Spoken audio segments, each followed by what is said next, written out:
नमस्कार विद्यार्थियों, मेघराज गुरुकुल में आपका स्वागत है। और आज जो वीडियो में आपके लिए लेके आए हैं वो वेन डायग्राम का दूसरा वीडियो, जिसे अंग्रेजी में कहते हैं अपन ज्योमेट्रिकल वेन डायग्राम और हिंदी में बोलते हैं ज्यामितीय वेन आरेख। काफ़ी मजेदार टॉपिक है, काफ़ी इंटरेस्टिंग टॉपिक है। और ज्योमेट्रिकल वेन डायग्राम में डिटेल में कंसल्ट करेंगे अपन, और कैसे कैसे क्वेश्चन बनते हैं, किस प्रकार से बनते हैं, सबके बारे में डिटेल में बात करने वाले हैं। तो वीडियो को अंत तक देखें, काफ़ी मजा आएगा आपको। और आज का वीडियो देखने के बाद ज्योमेट्रिक वेन डायग्राम से रिलेटेड कोई भी क्वेश्चन अगर किसी भी एग्जाम में आपका आता है तो गलत नहीं होगा दोस्तों। तो चलो शुरू करते हैं वीडियो अपन काफ़ी मजेदार ढंग से। तो देखिएगा, आप एक डायग्राम आपके सामने बोर्ड में बना रखा है, जिसमें अपन इस प्रकार डायग्राम, जिसमें 3 आकृतियां आपको नजर आ रही है। तो ज्योमेट्रिकल वेन डायग्राम का मतलब ये होता है जिसमें आपको ज्योमेट्रिकल आकृतियां मतलब ज्यामितीय आकृतियां दी जाती है। तो याद रखना, एग्जाम के अंदर ऐसी 3 आकृतियां दे रखी है। मैंने जो वर्ग दे रखा है, त्रिभुज दे रखा है और आपको वर्ग दे रखा है। तो ये कह सकते हैं ऐसे 3 आकृतियां हो सकती है एग्जाम के अंदर, या इस फोटो की तरह 4 आकृतियां हो सकती है, या फिर एग्जाम के अंदर अगर ज्यादा ही टफ पूछ ले तो 5 आकृतियां भी हो सकती है। तो यही पॉसिबिलिटी बनती है आपकी, या तो कम से कम 3 आकृतियां होती है, या फिर 4 आकृतियां एग्जाम दे देगा, 5 आकृतियां दे देगा। तो आकृतियां इंपॉर्टेंट नहीं है, आप तरीका सीखिए। अगर आप कितने तरीके से एनालिसिस एग्जाम में हो सकता है, क्या क्या हो सकता है, उन सब के बारे में बाद में बात करेंगे। और सारी बातें अगर आप अच्छे समझते हैं मेरे से, तो मैं गारंटी लेता हूं कि टोटल 17 तरह के क्वेश्चन एग्जाम में बने आज तक, और 17 तरह के क्वेश्चनों में इस वीडियो के माध्यम से डिटेल में बात करने वाले हैं, काफी शानदार अंदाज में। अगर ये 17 क्वेश्चन आप काफी अच्छे समझते हैं तो मेरी गारंटी है एक भी क्वेश्चन कभी एग्जाम में ज्योमेट्रिकल वेन डायग्राम ज्यामितीय वेन डायग्राम से रिलेटेड कोई भी क्वेश्चन गलत नहीं होगा। तो चलो शुरू करते हैं अपन। जो वर्त तो दर्शाया गया है आपका, तो वर्त के अंदर कुल गणित पास विद्यार्थियों की संख्या दिखाई गई है। त्रिभुज के अंदर कुल हिंदी में पास विद्यार्थियों की संख्या दर्शाई गई है, और जीके में पास विद्यार्थियों की संख्या वर्ग में दर्शाई गई है। यानी इस प्रकार से आपको दर्शाई गई है, ठीक है, कोई दिक्कत ही नहीं। अब मैं कहूँ आपके सामने सिर्फ गणित में पास अगर बात करें मैं आपके सामने, तो सिर्फ का मतलब सिर्फ होता है। जैसे मैं कहूँ आपके सामने प्रैक्टिकली समझे, कुल सभी क्लास लड्डू खाएगी, मतलब इस बात से क्या समझे अपन का पूरी क्लास ही लड्डू खाएगी, मैं भी खाऊंगा और सारे विद्यार्थी भी खाएंगे। लेकिन मैं कहूँ आपके सामने सिर्फ मैं ही लड्डू खाऊंगा, तो इस बात से क्या समझे आप, मैं अकेला ही लड्डू खाऊंगा, मतलब पूरी क्लास नहीं खाएगी। तो सिर्फ और कुल में ये अंतर होता है। सिर्फ मतलब वो अकेला आएगा और कुल में पूरा आ जाएगा आपके सामने, इस प्रकार से आपके सामने। तो सिर्फ और कुल में बनते टोटल 6 क्वेश्चन तो अपने। और एक और बात याद गांठ बांध लेना इसमें, कि जिसका विलोम शब्द बोल दिया जाता है वो अट जाता है भी।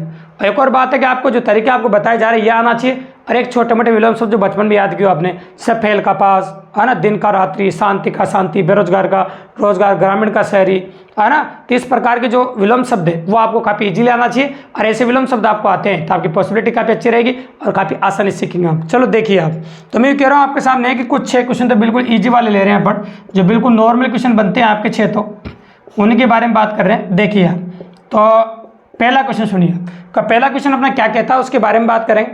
कुल गणित में पास विद्यार्थियों की संख्या बताइए। पहला क्वेश्चन ये कहता है अपना, कुल गणित में पास विद्यार्थियों की संख्या बताइए।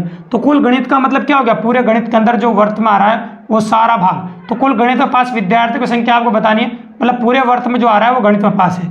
तो 30 और 10 कितना, 40, 40 और 3 43 और 5 कितना हो गया आपका 48। तो ये कह सकते हैं कुल गणित में पास विद्यार्थियों की संख्या 48। टोटल 17 प्रकार से क्वेश्चन बनते हैं, उन सबके बारे में डिटेल में बात करें। तो एक एक बात को अच्छे सुनना जो मैं कह रहा हूं आपके सामने। तो कुल गणित पास विद्यार्थियों की संख्या बताइए। तो अपन फुल एनालिसिस कर रहे हैं कि क्या आ चुका है, क्या आने वाला है, इसके बारे में डिटेल एनालिसिस कर रहे हैं। अगर ये आपने कर लिया तो औकात नहीं एग्जाम वाले जो क्वेश्चन गलत करा दे। क्या अपन करते हैं, ऊपर ऊपर से पढ़ लेते हैं और ये चीजें पढ़ लेते हैं, अपन इस पर ध्यान नहीं देते हैं कि कितना बन सकता है। तो उसका निचोड़ निकाल दो आप, कितना बन सकता है। टोटल 17 क्वेश्चन बन सकते हैं, वो सारा अपन निकालने जा रहे हैं आपके सामने। देखिए आप, तो मैं बोलूँ आपके सामने का कुल गणित पास विद्यार्थियों की संख्या 30 और 10 40 और 5 45 और 48 हो गया।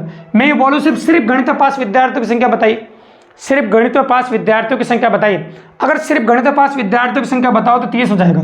सिर्फ गणित पास विद्यार्थियों की संख्या कितनी हो जाएगा, 30। सिर्फ गणित पास है, मतलब गणित पास है, तो वो आ गया आपका। इसी प्रकार का क्वेश्चन अगला है, कुल हिंदी में पास विद्यार्थियों की संख्या बताइए। तो हिंदी में तो पूरा वर्त आ गया आपका।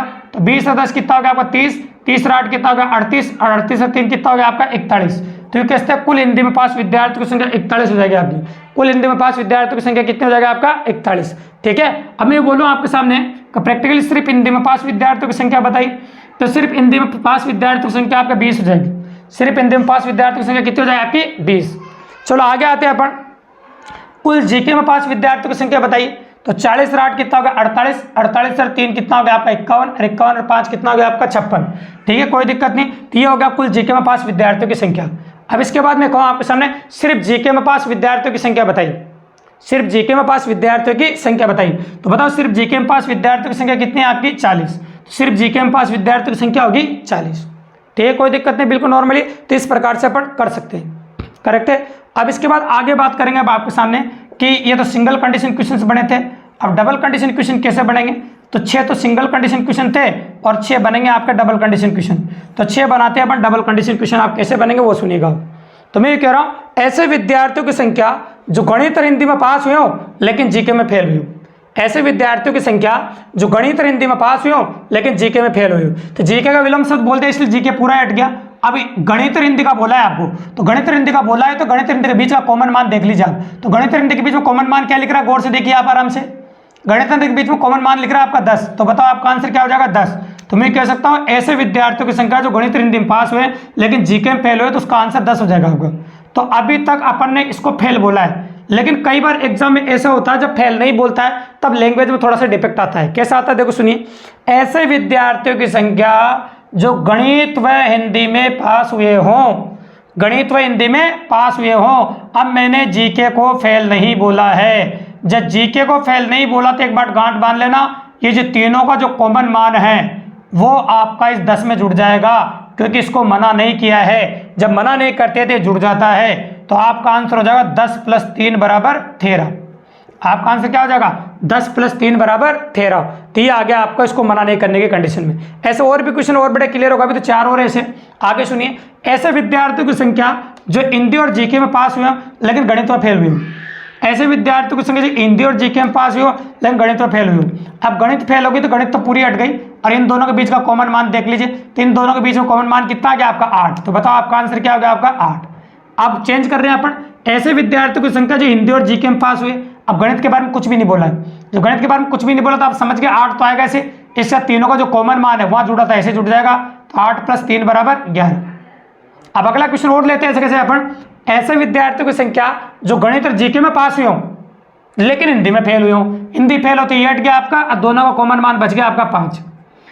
अब थोड़ा सा चेंज कर रहे हैं, ऐसे विद्यार्थियों की संख्या जो केवल गणित और जीके में पास हुई हो। तो गणित और जीके की बात करें अपन तो आपको पता है इसको फेल नहीं बोला, हिंदी को तो 3 कॉमन आएगा इसे। तो 5 + 3 = ये हो गया आपका 8। इस प्रकार से हो गया 12। तो डबल कंडीशन में आपके टोटल 6 क्वेश्चन बनते हैं, सिंगल कंडीशन में आपको 6 बनते हैं, और बाकी के 5 क्वेश्चन और स्टैंडर्ड लेवल पर बनते हैं। और क्या सोच सकता है, अब क्वेश्चन रिपीट होने वाले हैं आपके, लेकिन भाषा बदल कर। तो भाषा बदल कर किस प्रकार से क्वेश्चन रिपीट होता है उनके बारे में बात करते हैं, और मजेदार बात करते हैं वो सुनिएगा आप। लैंग्वेज में कह रही है अपनी, देखो सुनो। ऐसे विद्यार्थियों की संख्या जो गणित और हिंदी में फेल हुए हों लेकिन जीके में पास हुए हों। गणित और हिंदी में फेल हुए हों लेकिन जीके में पास हुए हो। तो गणित में फेल हो गए, हिंदी भी फेल हो गई। गणित में फेल हो गई, हिंदी फेल हो गई, मतलब गणित का विलोम शब्द बोल दिया और हिंदी का विलोम शब्द बोल दिया, तो दोनों ही हट गए। जब दोनों ही हट गया तो आपको क्या दिख रहा है, कौन सी संख्या बची रही सिर्फ दोनों हटने के बाद? सिर्फ 40 बच रहा है। देखिए आप, सिर्फ 40। वही क्वेश्चन हो गया ऐसे विद्यार्थियों की संख्या जो सिर्फ जीके में पास है, लेकिन लैंग्वेज बदल के पूछा इसलिए क्वेश्चन थोड़ा अच्छा हो गया और जिसकी लैंग्वेज पॉसिबिलिटी बन गई। चलो अगला और सुनो। ऐसे विद्यार्थियों की संख्या जो हिंदी और जीके में फेल हुए हो लेकिन गणित में पास हुए। इस बार ये वर्ग और त्रिभुज दोनों फेल हो गए, तो दोनों को हटा दीजिए। तो क्या बचा बताओ आपका? उधर 30 बचा, तो आपका आंसर हो जाएगा 30। तो लैंग्वेज अच्छी करके क्वेश्चन पूछे जा रहे हैं। आगे सुनो। ऐसे विद्यार्थियों की संख्या जो गणित और जीके में फेल हुए हो लेकिन हिंदी में पास हुए। अब ये दोनों फेल कर दिए तो वर्ग और वर्ग हट गया, देखो दोनों हट गए, और ऊपर क्या बच गया आपका 20। इस प्रकार से आप आसानी से देखें और आसानी से करते जाइए। फिर इसके बाद अगला क्वेश्चन मैं आपसे पूछूंगा, और क्वेश्चन ये आपका, ऐसे विद्यार्थियों की संख्या बताइए जो तीनों विषयों में फेल हुई। सोचिए, आप कमेंट कर सकते हैं आप, ऐसे विद्यार्थियों की संख्या जो तीनों विषयों में फेल हुए हों। तो अगर हम बात करें आपके सामने, जैसे अपन ने बोला ऐसे विद्यार्थियों की संख्या जो तीनों विषय में फेल हुए हों, तो फेल का मतलब तीनों का विलोम शब्द बोल दिया गया है। मतलब जीके का विलोम शब्द बोल दिया है, हिंदी का बोल दिया है, मतलब पास का तीनों का बोल दिया। तो तीनों का विलोम शब्द बोल दिया, तीनों हट गए, मतलब तीनों के बारे में फेल बोल दिया, तीनों हट गए। जब तीनों हट गए तो बचा क्या? तो आंसर क्या आएगा आपका? 0। तो ऐसे विद्यार्थियों की संख्या जो तीनों विषय में फेल हुए वो एक भी नहीं है, 0 है मतलब। ठीक है। अब एक लास्ट और सबसे एक्स्ट्रा क्वेश्चन, वो कैसा है देखो सुनो। ऐसे विद्यार्थियों की संख्या जो तीनों विषयों में पास हुए हों, ऐसे विद्यार्थियों की संख्या जो तीनों विषयों में पास हुए हों, मतलब तीनों विषयों का जो कॉमन मान है वो आपका आंसर होगा 3। तो ऐसे विद्यार्थियों की संख्या जो तीनों विषयों में पास हुए हों तो आंसर हो जाएगा आपका 3। ऐसे विद्यार्थियों की संख्या जो तीनों विषयों में पास हुए हों और आंसर कितना हो जाएगा आपका? 3। कोई दिक्कत नहीं, बिल्कुल नॉर्मली। इस प्रकार से वेन डायग्राम के अंदर टोटल 17 वैरायटी बनती है ज्योमेट्रिकल वेन डायग्राम में और ज्यामितीय वेन आरेख के अंदर। तो इसमें से कोई सा भी क्वेश्चन एग्जाम में आ जाता है। अब आप इस क्वेश्चन को आगे डिटेल में देख चुके हैं 17 क्वेश्चनों को। एक बात गांठ बांध लेना कि चेंजेस क्या होता है वो भी सुन लेना। एग्जाम के अंदर पहली बात तो नाम बदलते हैं, लेकिन आपको उनके छोटे मोटे विलोम शब्द आने चाहिए। विलोम शब्द बोलते हुए अट जाता है, जैसे एक क्वेश्चन से बताऊंगा विलोम शब्द बोलते कैसे अटता है, उसके बारे में बात करेंगे। 4 क्वेश्चन अगले क्वेश्चन में करेंगे तो और बड़ा क्लियर हो जाएगा आपका। तो जो कह रहे हो इस बात को सुनिएगा आप। तो एक तो पहली बात तो नाम बदल जाते हैं, नाम पास होना है कोई जरूरी नहीं है कि शांति अशांति, बेरोजगार रोजगार, ग्रामीण शहरी, अरे इस प्रकार के आपके नाम हो सकते हैं बहुत सारे जिनके विलोम शब्द इस्तेमाल कर सकता है, पहली बात। दूसरी बात, छोटे मोटे विलोम शब्द आपको आने चाहिए, है ना। आकृतियाँ 3 हो सकती है, 4 हो सकती है, 5 हो सकती है, इतना ही चेंज होता है एग्जाम के अंदर। फिर रिपीट कर रहा हूँ, क्या चेंज होता है? आकृतियाँ 3, 4, 5 हो सकती है, नाम चेंज हो सकते हैं, और याद रखिएगा, और विलोम सब छोटे मोटे आपको आना चाहिए। अगर तीनों बातों को आपने ध्यान रखा तो औकात नहीं किसी एग्जाम की जो क्वेश्चन गलत करा दे वेन डायग्राम में, ये चैलेंज है अपना। तो चलो देखिए आप क्वेश्चन नंबर 2 जो एग्जाम में आया हुआ क्वेश्चन है। तो ये क्वेश्चन अपनी मर्जी का था और काफी बॉक्सिंग क्वेश्चन था, और अब एक क्वेश्चन ऐसा ले ला जो पेपर में आया हुआ है। तो ये क्वेश्चन पेपर में आया हुआ है जिसमें 4 दे रखे हैं आपको, छोटे त्रिभुज को दर्शा रहे हैं वैज्ञानिक, जो वैज्ञानिक है, और आयत को दर्शा रहे आपके नर्तक, और वर्त को दर्शा रहे आपके डॉक्टर, और बड़ा जो त्रिभुज है उसको आपको कलाकार दर्शा रहे हैं। ऐसे बहुत सारे क्वेश्चन आपके बन सकते हैं, बहुत सारे क्वेश्चन मैं आपके सामने बना के ला सकता हूं, तो उनको सुनिएगा आप। तो पहला क्वेश्चन मेरा ये कह रहा है, ऐसे व्यक्तियों की संख्या जो न तो डॉक्टर है न, देखो प्रैक्टिकली सुनना, ऐसे व्यक्तियों की संख्या जो न कलाकार है, ऐसे व्यक्तियों की संख्या जो न कलाकार है, न नर्तक है, और न ही डॉक्टर है ना, ऐसे मना कर दिया आपको। देखो कलाकार को मना कर दिया इसलिए पूरा त्रिभुज हट गया। इस क्वेश्चन को ऐसे भी कह सकते हैं, ऐसे व्यक्तियों की संख्या जो कलाकार नहीं है, ठीक है, तो कलाकार को मना करते पूरा कलाकार हट जाएगा, क्योंकि कलाकार बड़े त्रिभुज के अंदर है। फिर एक ही चीज बचेगी आपका एफ, तो आपका आंसर आ जाएगा एफ, ठीक है, इस प्रकार से। तो ऐसे व्यक्तियों की संख्या जो नर्तक भी है, डॉक्टर भी है, कलाकार भी है और वैज्ञानिक भी है, मतलब चारों हैं। तो चारों का जो कॉमन मान है आपका वो एच है, तो चारों का जो कॉमन मान आपका एच हो जाएगा। ऐसा क्वेश्चन भी आ सकता है आपका, ठीक है, एग्जाम के अंदर। आगे सुनो, ऐसे व्यक्तियों की संख्या जो वैज्ञानिक और डॉक्टर नहीं है, ऐसे व्यक्तियों की संख्या जो वैज्ञानिक और डॉक्टर नहीं है, मतलब वैज्ञानिक को मना कर दिया त्रिभुज हट गया, और डॉक्टर को मना कर दिया, दोनों हट गया। तो बताओ क्या बचा सिर्फ आपके पास? ए और बी। तो आप कह सकते क्वेश्चन नंबर 3 का आंसर आ जाएगा आपका ए और बी। वो कुछ भी पूछ ले, किसी भी क्वेश्चन का जवाब दे सकते हैं, ठीक है। तो ये बोला, आगे आपके सामने और सुन लीजिए, ऐसे व्यक्तियों की संख्या, प्रैक्टिकली बात करेंगे अपन, ऐसे व्यक्तियों की संख्या जो डॉक्टर नहीं है, नर्तक नहीं है और वैज्ञानिक नहीं है, डॉक्टर नहीं है, नर्तक नहीं है और वैज्ञानिक नहीं है। तो ये तीनों डायग्राम हट गया आपके, तो बताओ क्या बचा आपका? ए। तो इस प्रकार से आप कोई सा भी क्वेश्चन किसी भी जगह एग्जाम में आया हो, जिसमें आप करते हैं 3 हो, आप करते हैं 4, एक मात्र शॉर्ट वीडियो आपका 15-20 मिनट का, इस वीडियो को ईमानदारी से आपने देख लिया तो आज के बाद मैं गारंटी लेता हूं आपका टाइम भी वेस्ट नहीं होगा।